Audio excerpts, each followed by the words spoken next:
मला आश्चर्य वाटते या एका वर्षामध्ये 2023 जे वर्ष गेलो त्या एका वर्षामध्ये महाराष्ट्रातल्या महिला बचत गटाला 7,000 कोटी रुपयाचं कर्ज हे आपण त्या ठिकाणी उपलब्ध करून दिलंय।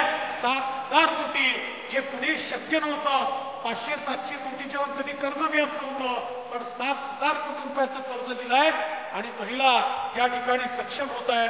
ही देखील मला अतिशय आनंदाची गोष्ट वाटते।